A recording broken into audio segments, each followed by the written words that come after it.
So you have to start from your knees. Start from your knees and your feet. And then you start to tremble your fingers, and then you go inside so, and bringing it in together. All of this included. Hi guys, and thank you for watching How To Foodie Nation, the show that teaches you all the how-tos of Trinbagonian cuisine. So today, Chef Jason will be teaching us how to make a kitchen fundamental, green seasoning, and he'll be showing us all tips and tricks about chicken preparation. Okay, Kez, so staple in the Trini kitchen, green seasoning. It's always in the fridge. Yep. Seasoning up shrimp, chicken, beef, you name it, we go for that bottle, we pull it out. A lot of people sometimes just go in the supermarket and they purchase it, but it's so simple to make, especially when you make it at home and it's fresh. Yep. All right, so we have the common suspects. We have some thyme, that's fine thyme. We have Chadon Beni, as we know as Culantro also. Yes. Green onions, chives, scallions, whatever you refer to them throughout the Caribbean. A bad boy there. A hot pepper. Of course, you could omit that if you don't like it too hot. Nevertheless, a little bit of heat inside there is good in your green seasoning. We also have pimento peppers. Yes. And of course, a little bit of garlic inside there just to bring a little bit of, you know, vivacious energy and heat inside there also, because it's in its raw form, it's amazing. Cool. And just bring it together with a little bit of water. So let's get started. You just a quintessential blender. And what I'd like you to do in the meantime is just pull out these leaves from the thyme. Yeah. Put them inside there. Sure. And that's really strong, that fine thyme. It works so well in the green seasoning. And as these pimento peppers, as you know, flavoring peppers here in Trinidad and Tobago, we use them, we saute a lot of ingredients with them, but we put them also in our green seasoning. So I'm just going to put them in. Drop them all in. Just as they are. You don't need to cut them up because it's going to be grounded. Okay? We're going to go with some garlic inside there also. These are just some simplistic cloves. And how are you going with the thyme? I'm doing good on time. Doing good I on hope time. you're not wasting my time. Oh, chef. Chadon Beni. I just want to rip it in half. It's a very rustic approach, and that's so easy when making green seasoning. So you're going to put our Chadon Beni inside there. And we have... Blender's getting full, chef. It is getting full. And the thing about making green seasoning, sometimes you could just do it in batches.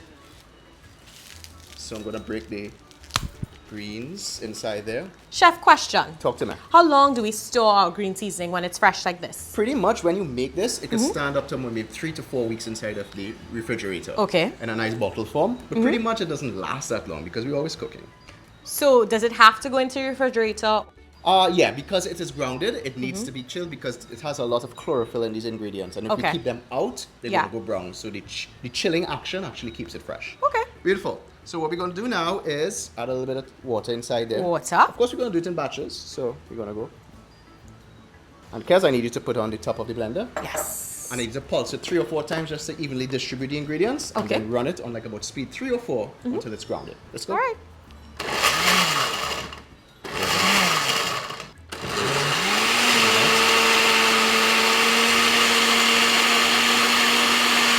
Stop 1 second. Okay. And we're just going to distribute everything together like that again. Because of the abrasion. Yeah. All right. Actually, I could put the rest of the ingredients inside there one time. Please do. And of course, if you have a food processor at home, be sure you could also use it there. We're just using the blender today. Put it back on. Let's go again. Let's go.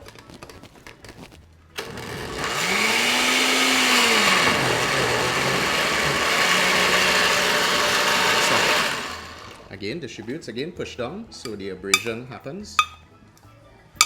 It's all mixed up. All mixed up really nicely. And that's what you got to do. Just get a big spoon and distribute it. Let's go again.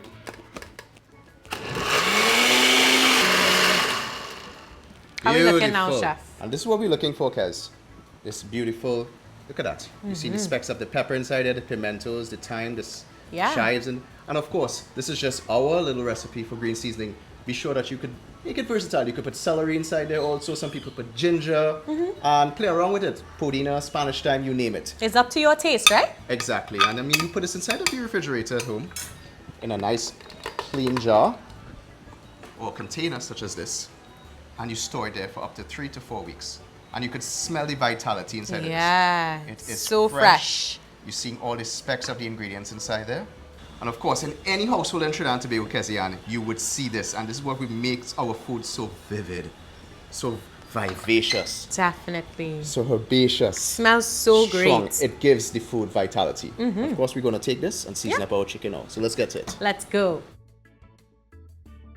All right, so we've come to that great time now. How do we prepare the chicken for seasoning? Yes, I need help. We need to wash the chicken first. Very important. Okay. Now, Kez, what I have here is a bowl of ordinary just tap water, room temperature water. Okay. I immersed my chicken inside there, and we're gonna start to wash it. Okay. Now, the reason we do this, it's very important, that sometimes chickens may have a slight foul smell, and maybe have a little slime on it, sometimes little pieces of debris. We want to get that out, because a lot of people sometimes say that it's fresh, again, it's fresh smell. A kind of freshy smell. It's not nice. Fresh poultry should never have that smell per se, but nevertheless here in the West Indies, in the Caribbean, Trinidad and Tobago, we like to ensure that our poultry, our meats are washed well. Yes. So let's get started. What do you wash this with? Well, we have a few options. A lot of people use a lot of different things. From what I understand, yes. And let's talk about some of them. So, Okay. vinegar will be an option. Yeah. Vinegar, normal acetic acid. Again, this helps to quell some of the freshness inside here. Takes away any sort of foul smell that you may be getting. Okay. You gotta be careful with the amount of vinegar you add because it could toughen the meat. Okay. So that's you one just option. splash it in. Just put it in. I would say probably like about 2-3 tablespoons inside here. Yeah. And it works very well and goes all into the nooks, the crannies, and the crevices of the chicken. Right. And really gets out any debris inside there. Okay. Another option is actually flour. A little bit of flour inside there. Why flour? What does that do? There are a lot of little fatty tissues and little slime membranes that may be under the skin of the chicken. Right. And the flour clings itself to it. Okay. So when you do wash the chicken out, the flour pulls out that slime also and that Okay. freshness. So being flour that is starch, it has the ability to cling onto something and pull it. Right. So we put the flour, rub it on, and then wash again. Correct. Just same way you use the lemon, you just wash the flour all inside of it. Okay. What I actually like to use is lemon juice inside there. Yes. Reason being is very similar to vinegar, yes, but at the same time, it does add a little bit of flavor also. You gotta be careful again too because it could toughen the chicken. Okay. So I'm gonna use some fresh lemon juice. Okay. Check this out. Magic. So I'm gonna use a little bit of juice of the lemon inside there, as you can see. Just sprinkling it around inside there. And maybe half of a lemon works well. You could use lime also. Okay. So what I need you to do is get inside here and just sort of like give it a bath. Think of it like you're giving it a baby a little bath. So we just rubbing him up. Rubbing inside, making sure the Yeah. lemon juice goes all inside of the crevices, between All the in. joints, under the skin. All right, turn it over. Yeah. Make sure it touches the skin. Just making sure I get all in before we turn. That's very important. And you know, Nice. when you're doing that, you have to be Massage. one with the chicken and get massage and allow the love to flow from the fingertips onto the chicken. Got it. So you get that inside there, you lift it up like that. And what we're going to do now is then carry this to the sink Right. and empty the water and then bring it back to our cutting board and cut it up. Okay. So let's do that. Okay, Kez, chicken is drained. It's time to cut it up. Okay. So I'm going to put this bowl to the side right here. Let's look at the wings. 2 wings, 2 legs, Right. 2 thighs, which you find here on this side, 2 breasts, and of Okay. course your spinal section. Got it. So let's do this first and foremost. What I want to do is remove the drumstick. And to cut the drumstick, basically I went through the joint. Very simple. Okay. I'm gonna rest that here. So let me show you guys that again. This is your thigh here. Right. This is your drumstick. Right. There's a joint that attaches both of them together. Yes. So from experience, you could actually feel where the joint meets. You make a slight incision, just like that. And as you see, you can see the joint right here. That's the Yes. white. You want to cut in between that. Okay. You don't cut through the bone, you cut through the joints. Okay. Very important. All right, so as you can see, I went through the joint. Beautiful. So we got our 2 drumsticks. Drumsticks. Okay. Let's talk about the thigh now. When dealing with the thigh, all you have to do is simply hold the thigh, crack it back. You hear that noise? Pop. You see the joint came out. Yeah. Once that joint is out, that is what attaches the thigh to the spine. Okay. So we cut through that joint. So we focus on cutting through the joints. Correct. As you can see, through the joint. Okay. So we have our first thigh. Let's do that again. Again, just remove some of the skin. So you can cut through. Sometimes you may have to do that. Yeah. Hold the thigh. Listen for the pop. Listen for the pop. Let's go. There we go. So again, this is our joint right here. And we go straight through it.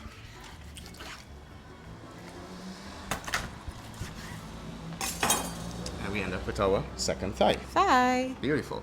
Let's talk about wings now. Wings are attached to the breast. So Wings are everybody's favorite, no? Wings are like perfect for buffalo wings, fry wings, you name them. I have never met any person who didn't like wings. Right? So we want to go where the joint meets the breast. Make a slight incision. As you can see, that's the joint there again. Yes. And this takes practice, ladies and gents. It's just not something you get on the first try. But buy a few chickens and play around with it. So we get our first wing out. There we go. Let's do the second wing. Easy. Easy peasy lemon squeezy. Check that out. Yeah. Perfect. So what we have here now, 2 wings, 2 Two thighs, 2 legs. 2 legs. What we're left with is Our breast. our breast and the actual carcass. At this Right. point in time, you want to remove any unfavorables. This is just fatty tissue. So just get rid of that. Put that to the side there. You don't want your meat too fatty. Right. All right. And the tip here, a lot of people go crazy for this. This is known as the tip. Or the bum. Yeah, what you the call bum. it? The oil can. A lot of people. So that's nice too. You can discard it if you want. What I want to do now is just come down the center. That is through the spine. Right. Just like that. Hold it like this. Pull it back. Okay. And this actually detaches the spine from the breast. Just a little joint there. So Right. you have the back here.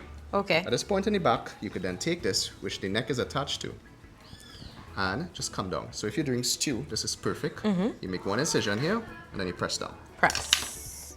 And just cut through, and you get piece. Very simple. That's Okay. back. Again, we go again. So you want to cut the back in like 3 pieces. Okay. Cut it down. At this point in time, if you have any extra skin, We throw it just out. throw it out because we don't want our skin or linger in our chicken. We want meat. As you could tell, this is our neck here. Yes. Perfect. Again, you could remove all this extra skin if you want, so you don't have a fatty neck. All right, so there we have that. That's our back. Okay. Now we have our breast. You could leave the skin on. I like the skin on. You could take it off. You could just pull it off. It's not a problem. At this point in time, you just want to come down like this. So you have the first piece of breast. Yes. So that's one piece. You come down again. And you have the bristle bone. You know that bristle bone you get when you get breast, center breast? You press it down. You go through it. At that point in time, you'll end up with this. Ooh. And you see that bristle bone there. Yeah. At this point, I will just come through the center. Right down. There you go. Alright, so there you go. Another primal piece, which is part of the breast. The next piece of breast. And at this point, you just come down the center, which is the wishbone.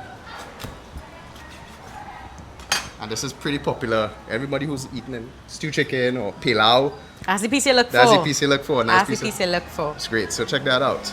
So there you go, bring us both together. Yes. We get our piece of breast, second piece of breast, third piece of breast, fourth, fifth, or All our 3 back. pieces of back. 1, 2. Again, we cut the back into 3 pieces. And the neck's in there as well. The neck is inside there. It's attached to the top part of the back. We have our 2 drumsticks. Now, chef, before you go on, what's the deal with skin? Do you take it off? Do you leave it on? Depends, it's a matter of preference. If you're stewing or currying, I say leave the skin on. Okay. I'm pretty much good with this. I'm making pilau, I leave the skin on. We Okay. can also cut the drumsticks in half. You just cut it, make an incision like that. Yeah? Make a slight cut, and then come through. And these smaller pieces are good for... Stews. So Okay. you're making curry chicken, pilau, anything that you more or less would cook in a short period of time works Yeah. well. Other than that, you could keep it whole, like if you're baking chicken. Okay. So you could leave this one whole. Then you have the wings. The wings, pretty much what I like to do is just come through the joint here, where the flap meets the drummet. Yeah? Just come through it. You end up with this piece. Okay. And then the drummet. A lot of people also take out the tip. Yeah, I was going to ask. But people fight a lot for this. Nah, don't throw away that tip. That is good eats. So it just depends on what you like. A matter of preference. Put it inside there. Again, we're going through again with the wing. Take out the tip. So you end up with the drummet. Like nice buffalo wings. And or the hot wings. flats. Yeah. And then we have our thigh. Remove any extra skin. And I like to cut my thigh in half. So you get 2 pieces. Okay. The thigh is the most juiciest part of the chicken, me personally. I'm a breast girl. The thigh is actually dark meat. So again, we're going through, cutting the thigh in half again. And again, if you choose to remove the skin, Yeah. just pull it off like that. It's very simple. Simple stuff. All right, and then you'll find these little tissues underneath it. The fatty And we just tissues. run that off. Run that off so you can clean it up. So it'll be Okay. like boneless thighs. On that bone. Right? You could easily just at this point in time remove the skin off this piece of thigh, and you end up with it. Yeah. So pretty much, I mean, and of course the little bum. Yeah, the bum. You see what we yielded it here with? A beautiful whole chicken. Average of 15 to 16 pieces, which could easily make a pilau. Yeah. So you could stew chicken, curry chicken, you name it. So let's season up this bad boy. Final phase, time to season up our chicken. So let's get started. Chicken Yes, already we've cut got up. our good pieces in here and we're ready to go. So we're gonna put a little bit of black pepper inside there, and you wanna evenly distribute it all over the chicken. Secondly, some salt. These are two very important spices, Kezzy. Okay. Because it forms the base or the fundamental for some good flavoring food. Good. Get inside there, No mix it up. problem. Make sure you get all into the nooks and crannies and crevices. All the nooks and crannies. Chef, I'm not afraid of this chicken anymore, you know. I know you were taught how to do this very well. Thank you for your help. By all means. And you want to get inside there, ensure that the black pepper and salt is evenly distributed all all in in, the it's all bones, in. under the skin. It's all in. It's It's all like a in. really good massage. That's what it is about. Putting all the love in there. Put in all the love. Speaking about love, we made that green seasoning earlier on. That green seasoning with character and attitude. I want to go with maybe like about 2-3 tablespoons. And go inside there. So black pepper and salt, ladies and gents, and our This green is seasoning. enough, Chef? Yeah, go in now. And see what Okay, we well, can we'll always see, add we'll more. see, We we'll can add see. more. I already see it looking like green seasoning. The white looking like chicken, and then you have this fancy skirt going on with this green bush. I did this on It's purpose. very bushy from what I see. It's very green seasoning and Caribbean. I did this on purpose. I wanted to match what we were doing today. So what we going at? You want a little more? I need a little more, All right, boy. all right. Take a little more. There you Thank you. go. Right? And then you want to make sure that you use your fingertips to exude the love into it, because that's where love comes from, and that's where our Caribbean food tastes so vibrant and energetic, is because it comes from our Caribbean fingertips. Chef. You want to show you how to put more love into it? Nah. You sure? Actually, give me a hand. Give me a little hand. Come, let me show you this. So you come inside in. So you have to start from your knees. Start from your knees and your feet. And then you start to tremble your fingers, and then you go inside, so. Whew, and you start to move in a movement like that. And you see how we're just doing so. Chef, I'm bringing it in together. all of this included. All of this is how we put love into our food. I When you understand. see your mom and your dad or your grandma cook for you, it's because they cook with love. And when you season up this chicken with love, look at that, Kez. So my one hand seasoning, not cutting it. We need to get in and get down. Sometimes two hands could work, you know. I understand. And that is why we paired together, to show you all the fundamentals of making green seasoning, Thank you for washing teaching me. chicken, and obviously seasoning it up and making it delectable. Look at that, ladies and gents. Beautiful. This is perfect. Anything that you want to season with this green seasoning works well. A minimum of maybe 20 minutes if you're in a rush. Yeah. Or you could leave this overnight, Okay. and obviously you'll be rewarded with maximum flavor. And of course, we refrigerate when we leave it. Of course. Yes. You want to cover it down, put a piece of plastic wrap on it, and you're good to go. Curry this, stew this, use this in pilau, you name it. Our chicken has character. Look how beautiful that is. So, Chef, this seasoning is good for anything, right? Pork, beef, fish. You name it, by all means. You're doing a good stew beef, a good stew pork, maybe curry chicken, stew chicken. Works well inside there. Yeah. Pretty much anything that you want to season. Maybe even seafood also, to that fact. Okay. Some nice flanks of maybe kingfish, swordfish, grouper. It's perfect. Okay. And here in the Caribbean, we always say yes to some good green seasoning and throughout the islands. Well, thank you so much, Chef. Now, this is your version of seasoning, but I know our other home cooks like to put a little extra something in theirs, right? By all means, I mean, people put ginger inside there, they put Spanish thyme, pudina, you name it. This So is just a please. very basic recipe. Share with us, guys. Tell us what you like to put in your version of homemade green seasoning. Until next time, bye-bye. Bye-bye, guys. Beautiful stuff here.